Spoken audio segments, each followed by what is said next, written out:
Selamat pagi buat saudara-saudara kami dimanapun berada. Sebelum kita beranjak atau melanjutkan aktivitas kita dalam satu hari ini, kita lebih dulu mendengarkan firman Tuhan. Mari kita bersatu dalam doa. Tuhan Yesus yang baik, terima kasih atas selalu penyertaan-Mu bersama kami hingga di pagi ini. Tuhan bangunkan kami, bisa kami juga dalam keadaan sehat melalui malam yang gelap. Dan juga Tuhan, sebelum kami melanjutkan aktivitas kami ingin mendengarkan firman-Mu. Kiranya berfirmanlah Engkau Tuhan, sebab kami sudah siap untuk mendengarkan. Terpuji, termulialah nama-Mu sekarang sampai selama-lamanya. Amin. Shalom buat saudara kami, nats kita pada hari ini, Selasa tanggal 20 September 2022. Tertulis dalam 2 Samuel 12 ayat 13. Begini bunyinya. Lalu berkatalah Daud kepada Natan, "Aku sudah berdosa kepada Tuhan." Dan Natan berkata kepada Daud, "Tuhan telah menjauhkan dosamu itu, engkau tidak akan mati." Dan tema kita pada hari ini dikatakan di sini, Tuhan Maha Tahu.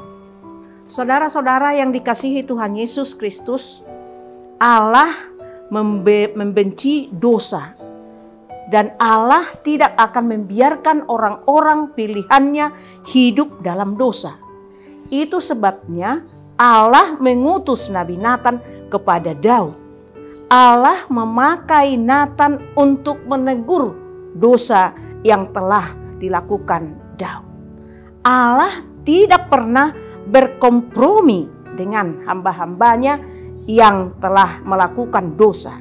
Ia akan memberikan teguran agar mereka dapat bertobat dan kembali pada jalannya. Sekalipun tidak ada yang tahu dosa apa yang telah kita lakukan, namun mata Tuhan tidak pernah lepas memandang kehidupan kita setiap detik dan waktu. Kita tahu atau handycam atau kamera untuk merekam. Kalau alat itu ada di sebuah ruangan, maka alat itu dapat merekam setiap gerak-gerik saudara tanpa sepengetahuan saudara. Jika sudah direkam, maka tidak bisa diulang apa saja yang telah terjadi. Sadarlah, apa yang kita lakukan akan disorot oleh kameranya Tuhan. Begitu cerdik, licik, dan terencana dengan baik apa yang Daud lakukan, ia tetap terdeteksi oleh Tuhan. Lalu bagaimana sikap Daud menerima teguran yang cukup keras? Daud tidak mengelak, tidak berbantah, tidak membuat alasan. Tetapi Daud memberikan respon yang sama atau yang sangat baik. Dia menerima respon yang sangat baik dari Tuhan.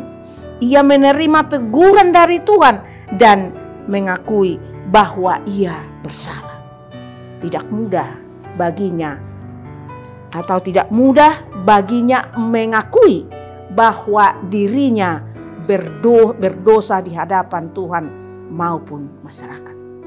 Tetapi Daud sungguh pemimpin yang sejati dan berjiwa besar. Ia tidak takut kehilangan popularitasnya, penduduknya, atau jabatannya karena harus mengakui kesalahan yang diperbuatnya. Karena Daud tahu betul bahwa posisi dan jabatan, keberhasilan dan kesuksesan datangnya dari Tuhan. Daud pun menyadari bahwa yang membangun kerajaannya adalah Tuhan. Daud belajar untuk rendah diri dan tidak takut kehilangan segala sesuatu yang dia miliki. Saudara-saudaraku, sebagaimana Raja Daud bertobat dengan sungguh-sungguh dari dosanya. Marilah kita belajar seperti Daud yang memiliki kerendahan hati untuk menerima teguran dan mengakui kesalahannya. Sebab tidak ada dosa yang terlalu kecil yang kita lakukan sehingga kita tidak perlu sungguh-sungguh dan dalam kerendahan hati memohon belas kasihan kepada Tuhan. Dan juga tidak ada dosa yang terlalu besar atau pelanggaran yang terlalu berat sehingga kita merasa tidak lagi layak datang kepada Tuhan memohon pengampunan darinya. Yesus Kristus datang bukan untuk menghukum orang-orang berdosa, melainkan untuk menyelamatkan orang-orang berdosa supaya hidup.